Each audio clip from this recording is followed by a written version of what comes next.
बिहार की राजनीति में कभी शहाबुद्दीन की तूती बोलती थी। उन्हें सिवान का सुल्तान जैसे तमगे भी मिले हुए थे। अब उनकी पत्नी हिना शहाब और बेटे ओसामा शहाब ने आरजेडी ज्वाइन कर ली है। उनके आरजेडी ज्वाइन करने पर तेजस्वी यादव ने कुछ तस्वीरें भी पोस्ट की, जिस पर लिखा, जीत रहे हैं हम, जीत रहा है बिहार। हिना शहाब और ओसामा शहाब ने आरजेडी ज्वाइन क्यों की, इसके पीछे का समीकरण भी अब सामने आ रहा है। दरअसल ओसामा की राजनीति में एंट्री बेशक नई है, लेकिन हिना शहाब की नहीं।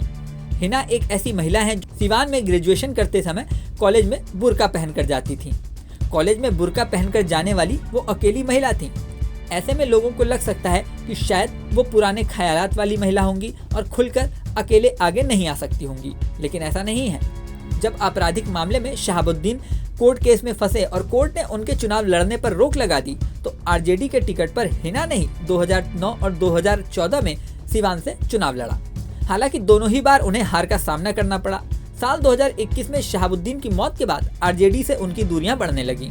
हालांकि 2024 में वो निर्दलीय ही चुनाव में उतर गईं, लेकिन इस बार फिर से उन्हें हार का सामना करना पड़ा। वहीं शहाबुद्दीन के नहीं रहने पर सिवान वाले इलाके में आरजेडी की पकड़ कमजोर पड़ती जा रही है। शहाबुद्दीन की पत्नी हिना भी कुछ खास कमाल नहीं कर पाई हैं।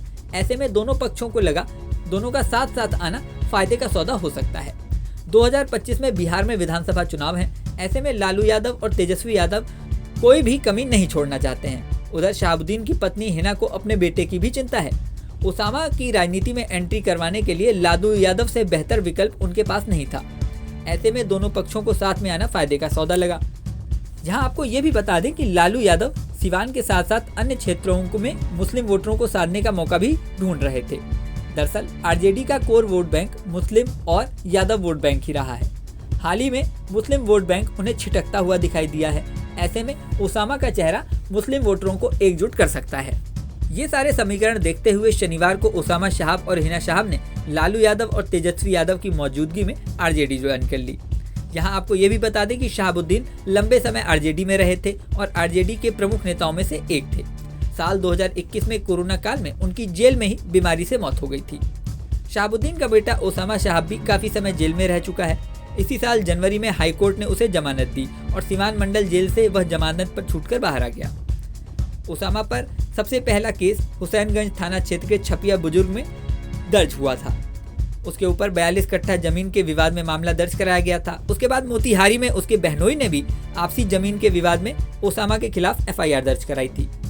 ओसामा साहब के ऊपर हत्या के मामले में भी एक मुकदमा चल रहा है। अब राजनीति में एंट्री के बाद वो क्या कर पाते हैं और बिहार की राजनीति किस तरफ जाती है, ये देखने वाली बात होगी। इस वीडियो में फिलहाल इतना ही। बने रहें न्यूज नेशन के डिजिटल प्लेटफॉर्म पर। न्यूज नेशन अब व्हाट्सएप पर खबरों की ताजा अपडेट के लिए न्यूज नेशन के इस क्यूआर कोड को स्कैन करें।